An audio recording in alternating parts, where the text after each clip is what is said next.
In network television programming, the ratings are just about the only game in town, and when the ratings begin to drop, the show is usually on its way out. NBC had a science fiction series on a while back. You probably remember it. It was called Star Trek. After only two moderately successful seasons, that network decided to drop the program. But for the first time, really, in television history, the outraged TV audience spoke up, and they deluged NBC with approximately 1 million letters demanding that the show be kept on the air. And they were successful, at least temporarily. In the very first episode of Star Trek, the fans, as you can hear, were wildly loyal. But since it's gone off the air and into reruns, the number of Trekkies has soared, and a fantastic cult has developed around the show. Hundreds of thousands of these Trekkies get together at conventions like this one, held last week at the Americana Hotel. It's estimated that 10,000 kids who age from 5 to 50 attended, and they besieged the stars of the original show who came to speak with them. Now, these avid fans have come from miles away to hoard the memorabilia of their superheroes. Shatner. Met Leonard Nimoy, but not here. Well, I think I met almost everybody except for DeForest Kelly, Mr. Sulu, and Lieutenant Uhura. Later on, at a costume ball, the fans roared their approval as green witches, blue beings, glitter monsters, and Klingons, Vulcans, and Tribbles paraded by a panel of judges, which included Mr. Chekhov, Chief Engineer Scott, and Captain Kirk, who was incidentally molested by outer space femme fatales no less than a dozen times. The art show dealer's room and hotel lobbies swarmed with Trekkies wearing Beam Me buttons and Spock t-shirts, talking into communicators, and we asked Dr. East to explain. This is where the phaser stun or kill beam comes out. Now, this is not a real original phaser. It's just a mock-up, but this used to turn it to make it stun or kill. This is to make it go, and these are the readings it gets. Now, hope you can see the light on this. Oh, yeah, right. When the last whip-wielding Amazon had passed by the adored and esteemed panel of Star Trek judges, a slimy green crawler named the Hooder was awarded first prize. But the entry that won an everlasting place in the hearts of all the Trekkies was 5-year-old Captain Kirk, who read this log of the United Starship Enterprise. Here it is from the ship's log. Here. In a voices of the Starship Enterprise. Inspired mission to explore, spread the word, and seek out new life and new races. Ladies and gentlemen, the grown-up version of Captain Kirk, William Shatner.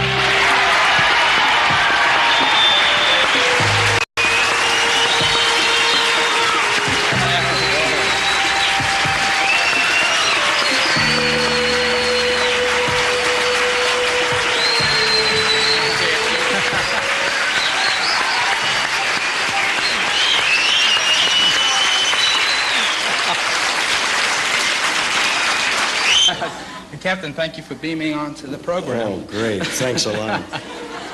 Now, how long has the show been off the air now? I think it's been off 5 years. Now, what do you think about the response that well, they gave you at that convention, 10,000 people, and the packed house here tonight? You know, I have worked all my life as an actor. Spent years and years in the business. And I can't explain this. And so my experience gives me no answer. I can't put it down to anything but just an incredible phenomenon. There are, you may not believe this, a group of intelligent people down there. I believe it.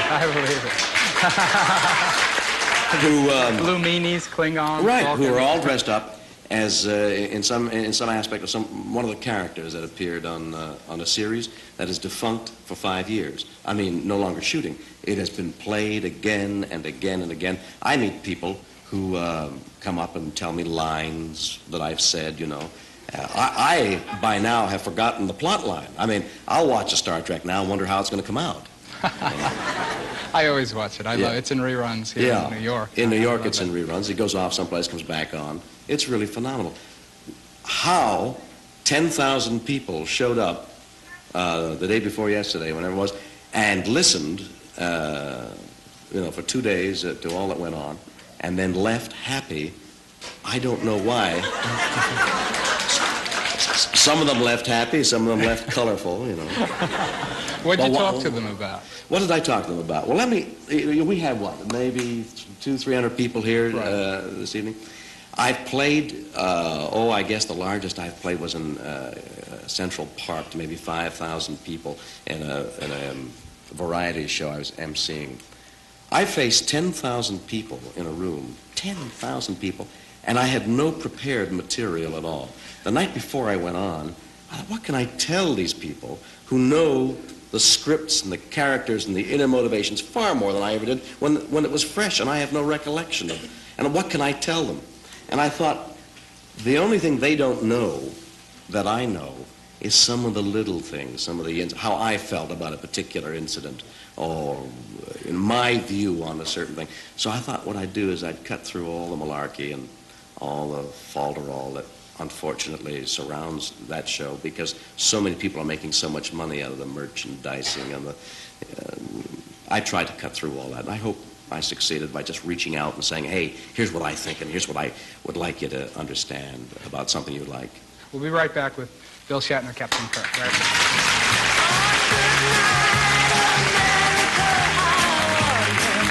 How did, after doing the role of Captain Kirk for 3 years... You really want to continue this straight, huh?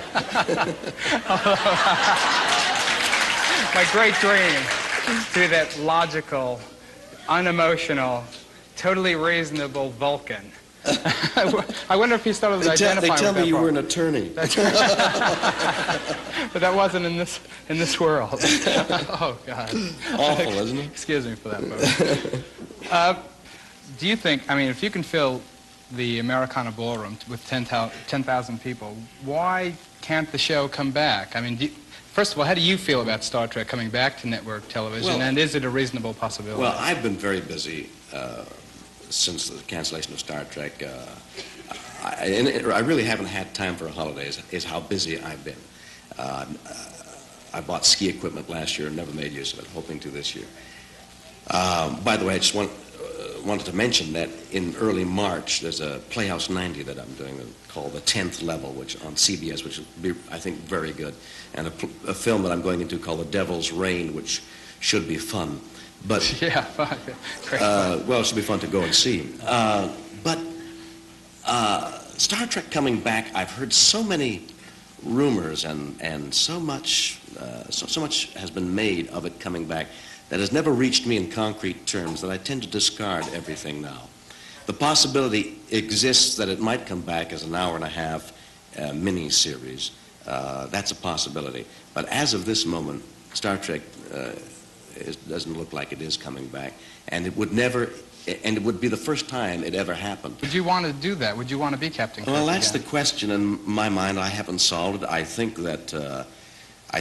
that we could fail very badly by being held up by comparison. This is a legendary thing that's happened. People look back and say, God, that's what it was like. Well, it was everyday television back then, and I could go on about that, but I think we could suffer by comparison if we weren't careful, and that I would want to be very careful not to do. In all TV series, what people see is a 1-hour package, but as you said earlier, sometimes it takes 12 hours a day, 5 or 6 days a week to get one of those installments. Right. And there are always mistakes, miscues, bloopers, they call them. Yes, that's what we call them. And we've assembled the Star Trek blooper reel. So maybe you can tell us some of the things that happened. Well, we thought it was just for us. Well, let me tell you that people have come from Aspen saying, hey, I was in a cafe and I saw you banging against this door. I was interviewed in Tucson. They had the blooper reel has been pirated all over the place. People are selling it, making a fortune of money on it, and I don't know where it's happening. Okay, let's take a look at the Star Trek blooper reel. Let's get right over there.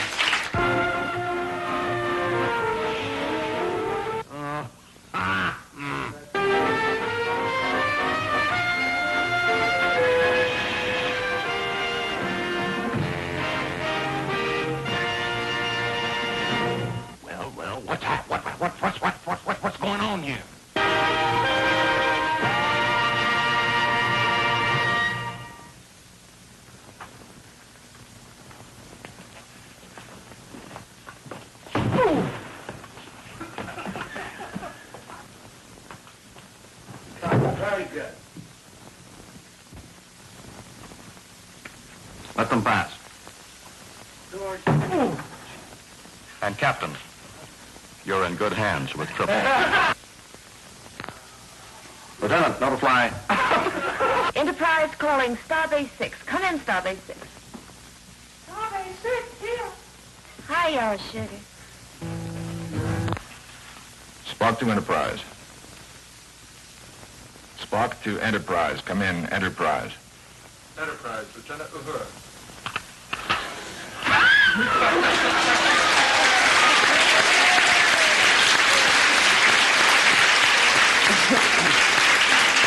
Even Captain Kirk is human. That was the cleaned up version. The cleaned up version. Yes, there is a version that exists. The decision to make the crew of the Enterprise so multiracial and giving women leading roles, I guess that was kind of unprecedented at the time, wasn't it? It was, to a large extent, innovative in many areas, yeah. When you look back on Star Trek, do you have kind of a nostalgic pang in your heart for it? I think of Star Trek much like I think of some other wonderful things that I did in love. An actor works many times on two bases. One, that he works out of love and passion because the thing he's working on really satisfies a great many needs and fills them. Money and publicity and billing mean nothing. There are other times where the piece isn't so good, that all the other extraneous things to what an actor really wants to do come into being. Star Trek was in that first category. You meet very few in a lifetime.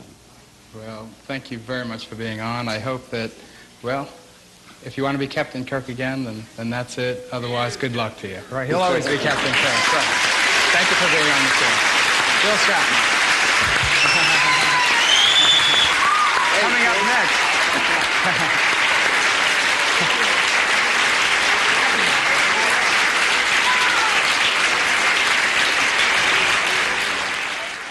Did it amaze you that they ever thought of doing a movie about it?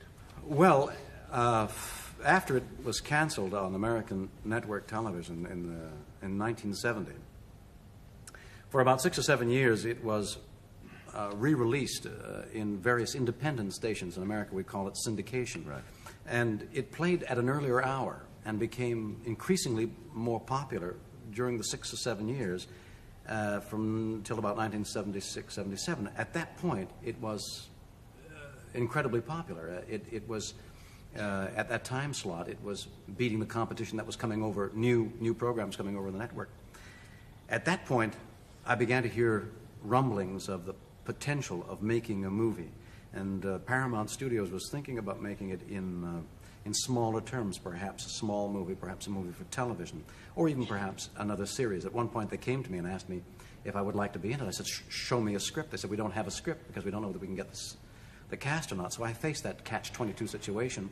And finally, I decided if they're going to do Star Trek, and I loved doing the series as much as I did, and it was a wonderful part for an actor, I couldn't see somebody else being a Captain Kirk other than me. So I said, yes, I'll be in it if you do it, at which point it began to take shape.